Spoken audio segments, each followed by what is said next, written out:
Hello, everyone. My name's Doc, and after a bit of a hiatus, welcome back to another episode of ESO Healer Skill Spotlight, the series where we take a look at the good, the bad, and the broken things about every ESO healer skill.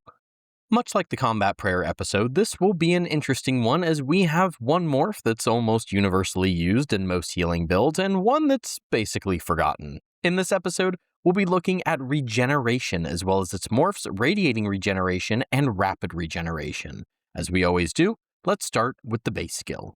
So, to start, regeneration is a skill found in the Restoration Staff skill line. When cast, you'll target yourself or an ally with a sticky heal over time that heals the target once every 2 seconds for 10 seconds. For those that don't know, a sticky heal over time just means that the healing sticks to the player and heals them regardless of where they go. This skill and its morphs all have smart targeting, or in other words, it prioritizes low health targets and targets who are not already being affected by regeneration. I don't really have a whole lot to say about this skill that I won't talk about during the morphs. It's a very simplistic, easy to understand skill, and much like a lot of the base skills in this series, it pretty much only exists for as long as it takes to level up and grab radiating regeneration. So let's talk about that one right now. Radiating Regeneration changes the base skill to function almost exactly the same, but now it targets 3 people per cast instead of 1. So this means that 4 casts of this skill will cover a full trial team. That's it? You may be saying? Well, yes, allow me to explain. Right off the bat, being able to cover a full trial team with passive sticky healing is pretty strong. We talk a bit on the channel about doing more proactive healing instead of just reactive healing. Heal over time skills like regeneration are a great source of proactive healing because they're constantly ticking away at your allies, healing them even when you're not looking at them. This can also be a great way to deal with minor incoming damage from little adds or something like that the tank can't wrangle, or it can give you an edge in dealing with heal check mechanics. On top of that, the passive constant healing can help with contributing to various uptimes. Sets like Spell Power Cure, which proc from overhealing allies, or a class mastery like the Arcanist Inkscribe Verve, which benefits from a constant stream of healing, are just a couple of many examples of things that Radiating Regeneration can help contribute to. So then, does that mean that Radiating Regeneration is always a must-have skill for healers? Well, yes and no. In most of your standard healer setups that you'll take into general content, like the ones you'll find on my channel, Radiating Regeneration is a skill that you'll find constantly. Especially on classes that have longer lasting skills like the Templar, Radiating Regeneration can be an excellent filler skill that gives you something valuable to cast while you've got the rest of your skills up. With that being said, in more specialized healer roles where you're expected to bring a specific skill such as a taunt or a guard or a purge or something like that, I would actually consider regeneration to be towards the top of the skills that I would drop. By no means is this to say that it's a bad skill or anything like that, even remotely close to that, but it's more so to say that it can eat up a good bit of your cast times with its limited target cap.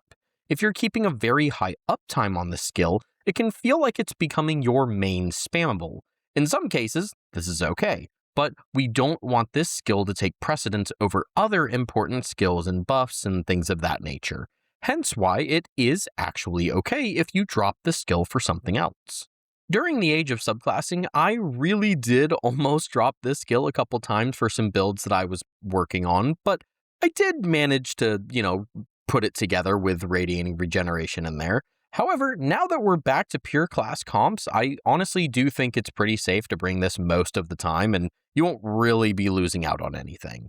I know that was a bit of a ramble, but I've gotten some questions here and there about this skill and whether or not it's still considered meta and if it's a must-have and things like that, so I figured I'd talk a little bit about it. I think that the Radiating Regeneration section is going to be long enough, so let's finally move on to our other morph, Rapid Regeneration. And this one is kind of the red-headed stepchild, no offense to red-headed stepchildren out there, of the regeneration trio. This morph keeps the original you or an ally targeting, but now heals more on lower health targets and ticks faster.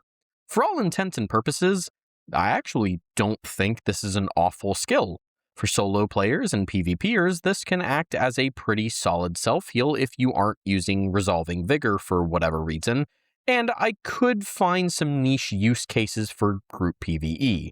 Like, if you can nail the timing so that the smart targeting knows who to look for, this wouldn't be bad to cast on someone trapped in a Frost Tomb or debuffed with Baneful Mark to squeeze out some extra healing or something like that. Still though, most healers can deal with those mechanics just fine without this skill, and the targeting makes it difficult to really pick and choose who you want to cast this on, so I doubt it'd be worth switching over and learning the rotation of a new skill just to get the same result. If this morph also targeted 3 or even just 2 players, there might be more of an argument to make here, but the biggest thing holding this back, in my opinion, is just only being able to target you or an ally. In conclusion, Radiating Regeneration is a very strong sticky heal over time skill that still comes standard in a lot of healer builds. Still though, I wanted to contribute to the discussion that the skill isn't necessarily a must-have always, and it's okay to substitute it for something else when the time calls for it. Rapid regeneration is there, it's just kind of there, and I'm sure a lot of people didn't even remember what the other morph of regeneration was until clicking on this video, and that's okay.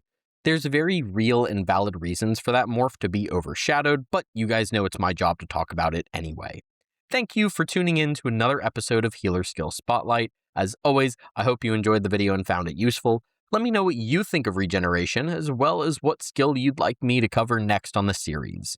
Don't forget to check out the link in the description to follow me on stuff and join my Discord server. And before we head out, I also want to give a shout out to my Patreon supporters as well as my YouTube members. Thank you guys for all your support, and I appreciate y'all. I think all I've got left to say is that I've been Doc. Take care of yourselves, be good to others, make sure to hug someone you care about today, and I will catch y'all in the next one.